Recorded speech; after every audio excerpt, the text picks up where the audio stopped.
इंद्रगढ़ नगर पालिका में संवेदक पिछले सालों से परेशान हो रहे हैं। नगर पालिका प्रशासन को अवगत करवाने के बाद भी संवेदकों का समाधान नहीं हो पाया। नगर पालिका प्रशासन द्वारा संवेदकों को अभी तक केवल आश्वासन ही दिया गया है। नगर पालिका के ठेकेदारों का कहना है कि पिछले 3 वर्ष से नगर पालिका प्रशासन द्वारा इनकम टैक्स व जीएसटी टैक्स काट लेने के बावजूद भी अब तक जमा नहीं करवाया है।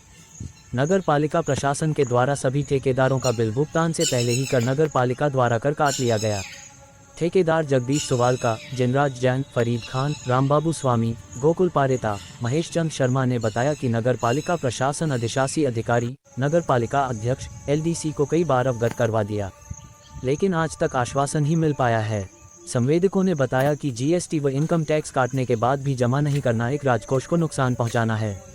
इनकम टैक्स व जीएसटी से राज्य सरकार व केंद्र सरकार की गतिविधियां संचालित होती है, लेकिन नगर पालिका प्रशासन द्वारा इनकम टैक्स व जीएसटी काटने के बावजूद भी जमा नहीं करवाना एक गंभीर विषय है। इंद्रगढ़ नगर पालिका अधिशासी अधिकारी रवि कुमार दाधीच ने बताया कि मेरा एक्सीडेंट होने से मैंने चार्ज नहीं लिया है। इस संबंध में एलडीसी सुनील कुमार से जानकारी लेना चाहा तो नगर पालिका एलडीसी सुनील कुमार कुमावत ने संतुष्टिपूर्वक जवाब नहीं दिया और बात को टालमटोल करते नजर आए। नगर पालिका एलडीसी सुनील कुमार कुमावत का कहना है कि इस मामले की जानकारी मैंने मेरे अधिकारी को दे दी है। आखिर पालिका एलडीसी सुनील कुमावत मीडिया को इस मामले में जानकारी क्यों नहीं दे रहा है? हाँ, ये क्या मामला है जीएसटी वाला नगर पालिका का? जीएसटी वाला पिछले वित्तीय वर्ष 2-3 वर्ष से जीएसटी और आईटी हमारी बराबर जमा नहीं हो पाई है नगर पालिका इंद्रगढ़ से। पहले भी अधिकारी यहाँ पे रह चुके हैं, उनको भी हमने अवगत कराया हुआ है, लेकिन आज दिनांक अभी तक कोई भी इसकी प्रतिक्रिया नहीं है जीएसटी। तो नगर पालिका में चेयरमैन और अधिशासी अधिकारी को अवगत करवाया? बिल्कुल, चेयरमैन साहब को भी अवगत करा रखा है और ईओ साहब को भी अवगत करा रखा है। तो वहाँ से क्या जवाब मिलता है? कोई संतुष्टिपूर्वक जवाब नहीं, भाई कर रहे हैं। अब इसमें मेन तो कर्मचारी की लापरवाही है। भाई अधिकारी भी ठीक है, टेबल पे बैठेगा तो कर्मचारी उसको पूर्ति करके टेबल पे तो रखें। तो ये जिम्मेदारी नगर पालिका अध्यक्ष और अधिशासी अधिकारी की बनती है? हाँ, बिल्कुल बनती है। तो ये कब से जीएसटी और 2-3 वर्ष से नहीं है।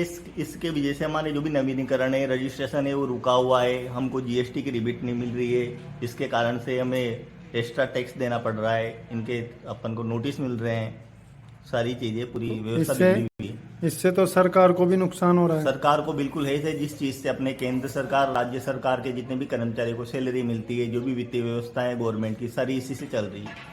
जो नगर पालिका के जिम्मेदार अधिशासी अधिकारी और चेयरमैन हैं वो इससे लेकर कुछ भी नहीं है। ईओ साहब से भी कई बार बोल दिया, कर्मचारी है यहाँ पे, उनसे भी कई बार अवगत करवा दिया।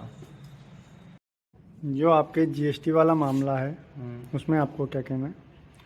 सर, ये आईटी और जीएसटी 2023 और 24 का भी जमा नहीं हुआ और 24 से 25 जो चल रहा है इसका भी जमा नहीं हुआ। अब इससे हमारे जो नवीनीकरण नहीं हो पा रहे हैं और बहुत सी चीज़ें रुकी पड़ी है, और आज हमें कहीं भी कोई भी डॉक्यूमेंट्स देने पड़ते हैं तो उसके लिए हमें आईटी जीएसटी के प्रूफ चाहिए, जो कहाँ से लेके आए। हमारा सी कहाँ से देगा जब उसके पास कोई प्रूफ ही नहीं है, तो दे ही नहीं पाता। तो आपसे इस संबंध में यहाँ के जिम्मेदार क्या बोलते हैं? सर, मैं शायद काफ़ी बार इन लोगों से बोल चुका हूँ। अब मैं तो जिसके पास कार्य दे रखा है इसका, लेखा शाखा का केस का, उनको बोलता हूँ कि यार इस काम को कराओ। हाँ भाई साहब बिल्कुल कराते हैं, हाँ भाई साहब बिल्कुल कराते हैं। तो संतुष्टिपूर्वक जवाब, अगर वो करवाते तो कब का ही करवा देते ना। आज ही मान के चलो 2 साल होने में आए, तो 2 साल तो बहुत होते हैं ना। तो आपके कहने का मतलब और आरोप यही है आपका कि नगर पालिका से आश्वासन ही मिल रहा है? हाँ भाई, हमारा तो कैसे भी करके आईटी जीएसटी जमा हो जाए, हमें तो इससे मतलब है। अब वो कोई भी कराए, कैसे भी कराए, वो हो जाना चाहिए सर, क्योंकि इससे हमारी पूरी आर्थिक व्यवस्था बिगड़ रही है। जो जीएसटी जमा नहीं होना एक सरकार के कोष को भी नुकसान हो रहा है। सर, पूरी केंद्र सरकार और राज्य सरकार चली इससे रही है। आज किसी भी कर्मचारी के परिवार का पालन पोषण कर रही है राज्य सरकार, तो कहाँ से लेके आ रही है? जबकि ये चीज़ पहले होना चाहिए। जब संवेदक का भुगतान कट रहा है तो उसके बाद जमा होना चाहिए। सर, नॉर्मल आदमी भी अगर आईटी जीएसटी नहीं देता है तो उसके ऊपर भी कानून बहुत बड़ा है। फिर ये तो सरकारी कर्मचारी हैं जो इसका खंडन कर रहे हैं, और अभी तक इन्होंने इस चीज़ को लापरवाही बरत रखी है। चेयरमैन साहब, जो नगर पालिका के संवेदक हैं उनके नगर पालिका इनकम टैक्स और जीएसटी काट रही है, और सूचना मिली है कि करीब 2-3 वर्षों से नगर पालिका द्वारा जीएसटी व इनकम टैक्स जमा नहीं हुआ, तो क्या कारण है? पहले तो क्या है कि कई दिनों से इसका ईओ नहीं लग रहा, इसी वजह से भी देर हो रही है। और जीएसटी वगैरह सब बराबर ही जमा होना चाहिए, ताकि इनसे राज्य सरकार के जो कर्मचारी हैं उनको इनसे सैलरी मिलती है, तो हमें भी नगर पालिका में पेनल्टी लगती है और ठेकेदारों को भी नुकसान है, उनके भी पेनल्टी लगती है।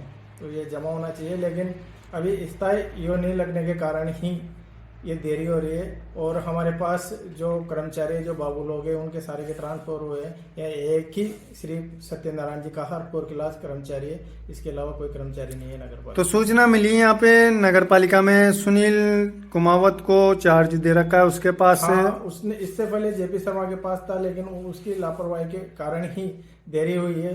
उनकी टाइम पे ना तो किसी ने ध्यान दिया, बाबू ने आते थे और चले जाते थे। ये सुनील जी कुमावत है, वो किस पोस्ट पे है? ये सफाई जमादार की पोस्ट पे है, लेकिन हमारे पास कर्मचारी नहीं होने के कारण कुछ कार्य इनको दे रखे हैं करने के लिए। क्या करें, नगर पालिका तो चलानी है।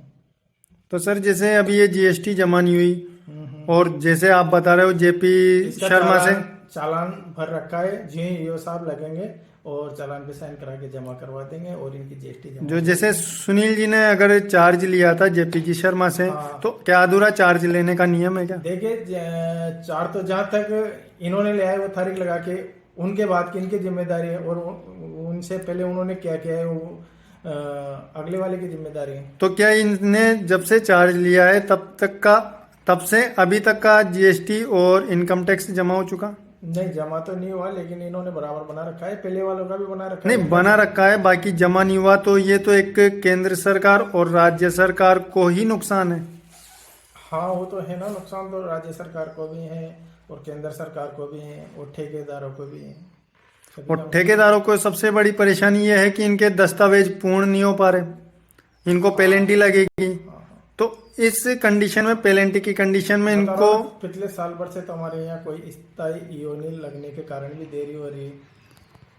सर अभी थोड़े दिन पहले से ही चल रहा है, पहले तो कार्यवाहक लगा रखे थे यहाँ पे कार्यवाहक लगा रखे थे, जो 15 दिन में, महीना में एक दिन आए, तो वो भी टाइम नहीं दे पाते थे, इसलिए नहीं हो पाया। और जल्दी ही शायद 1-2 दिन में वो हमारे ईओ साहब लगाए, तो उनका एक्सीडेंट हो गया था, वो शायद 23-24 तारीख तक या 25 तारीख तक जब भी आएंगे, आते ही इनका जमा करवा। अभी आपके कर्मचारी ने बीच में आश्वासन दिया था कि सोमवार तक हो जाएगा, पर वो सोमवार कौन सा है?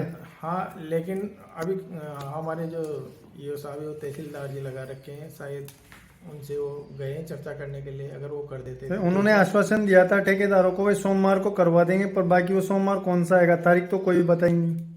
अब इतना तो मुझे भी पता नहीं है, भाई उसने कौन सा सोमवार बताया है आपके लिए। इनके लेकिन बाकी जो ही ईओ साहब आएंगे, मैं तो ये कहता हूँ जो ही ईओ साहब आएंगे पहला काम यही कराएंगे, ताकि इनकी जीएसटी जमा हो